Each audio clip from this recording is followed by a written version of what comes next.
All right, our goal for the day is to make sure that we understand what it means to annotate a mentor text. I heard a couple of you already say, what does annotate mean? I don't understand what that means. I'm going to show you what it means to annotate a mentor text. Take a look at this picture. In the picture, You write notes. you will see that this is the text, and then over here, this is called annotating. They're making comments about the text. That's what you're going to do today. Yeah, you are going to take a look at a mentor text, which is Yuko. All right, this was an actual 6th grade student who wrote this about, Raymond's Run by Tony Capenberra. He wrote an argumentative essay about squeaky. Now, this is a student, so it's not perfect by any means. There are some errors in here. One thing you'll notice right away, they didn't indent for every paragraph. But there's a lot of things that Yuko does well that we can learn from, that he does well, that we're going to add in our papers. Just hold on a second. So, one of the things we're going to take a look at, like I said, it's not perfect, but we're going to take a look at some of the things that he did do well. A mentor text, we've said this word before, but just as a reminder, it's a text that helps us in our writing.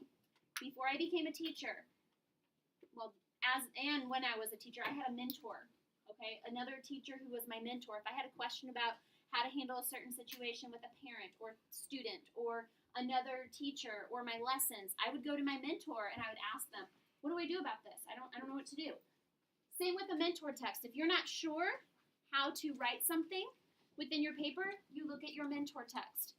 Everything that I've taught you so far about writing argumentative literary essays, Yuko has done, all right? So we're going to simply annotate, to make this easy, we're going to annotate things that we already know should be in our paper. For instance, one of those things, and I do want you to write this, you should have an intro paragraph. So go ahead and annotate this. Put intro. This is the abbreviation for paragraph. It looks like this. Intro paragraph. We talked about how in your intro paragraph you should have a little bit of background information, the title, the author, and then finally the thesis statement. So I want you to go ahead and underline the thesis statement.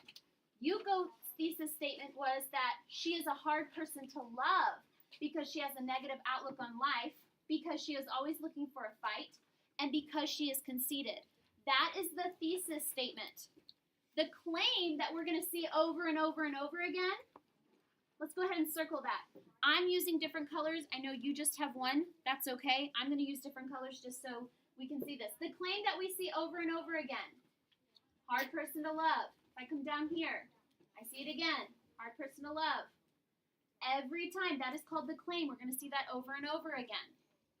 I may make a note over to the side that what I have circled is equal to the claim. So I can see that I have that over and over again.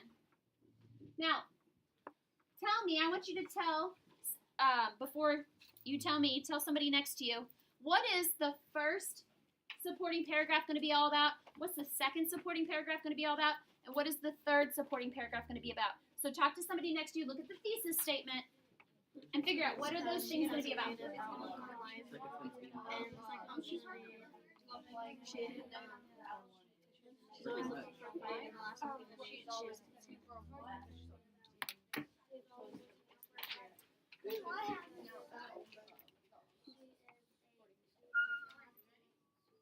All right, I see how you're summing things up.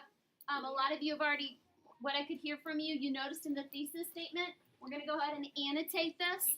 The first paragraph is all going to be about that first reason. She's a hard person to love because she has a negative outlook on life. So let's go ahead and write that in here. This is called the first, and you will see in that, in that first supporting, or first topic sentence right here, we have here that the most obvious reason, it's because she has a negative outlook on life. Okay, so I know that's not underlined the best, but that's their topic sentence, which was their first reason in their thesis statement.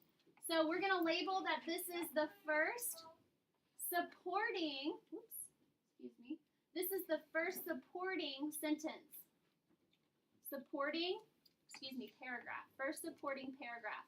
And this whole paragraph is all about how she's a hard person to love because she has a negative outlook on life. The second thing or second paragraph that this is all going to be about, and you guys have already noticed that, is that she is always looking for a fight. Yuko actually split the second reason into 2 paragraphs. It is okay that you do that. Typically in a structure you would put it into one big paragraph, but if it's becoming really big and you can see a spot where you can easily make 2 paragraphs, then you can do that. So for instance, maybe if you have 2 quotes to support that one reason, you might want to put one quote in one paragraph and a second quote in another paragraph. So I'm going to annotate that this is my Yuko's second supporting paragraph. Look at the title of the paper, honey. Okay, so second supporting paragraph. Finally, the last reason here. All right? She is conceited. That's why she's hard to love. And if you notice right here, that the first topic sentence in that supporting paragraph, it says, okay, Squeaky is a character because she is conceited. All right? So this would be called my third supporting paragraph. Now, I want you again to talk to your group, to somebody next to you. What does Yuko have in her paper that you have noticed that you don't have in your paper yet? What does she have? Go ahead and, well, what's something that sticks out right now as we're annotating the different paragraphs? Specifically the paragraphs. What is something you notice that Yuko has that you don't have? Go ahead and tell somebody next to you. What do you think? Let me make this a little bit more clear up here. This is where the third supporting paragraph ends. So, what do you notice that she has? What do you guys notice?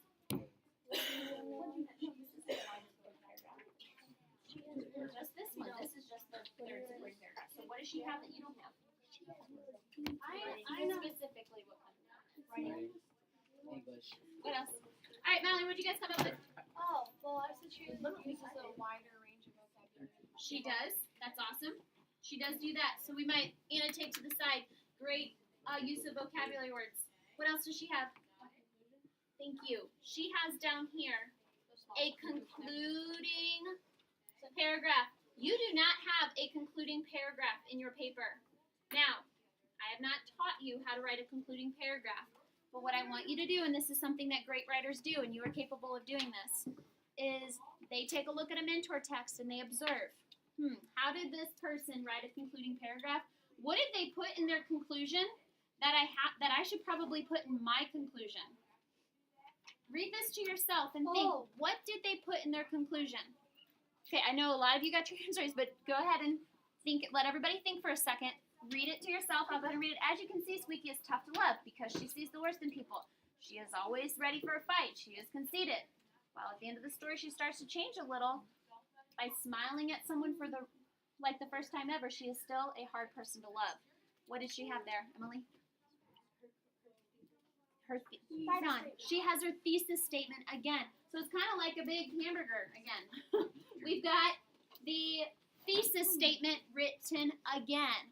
Now, I'm going to go ahead and underline that for us. We can see the thesis and the 3 reasons. So when you're writing your conclusion today, you are going to have in your conclusion the thesis, at least the thesis statement, and then summing up your paragraph. So what I want you to do for the next 10 minutes or so, you are going to continue annotating this text. Mallory's already mentioned some other things that Yuko did well. Great vocabulary, great word choices. There are other things that Yuko uses that we need to include in our paper that we don't have in our paper yet. So I want you to, with a partner, for the next 10 minutes, annotate this so much so that you have this written up all over the place like this one. What is something that Yuko is doing well that you need to add in your paper? If you have questions, you can stay with me. Otherwise, let's get to work. What is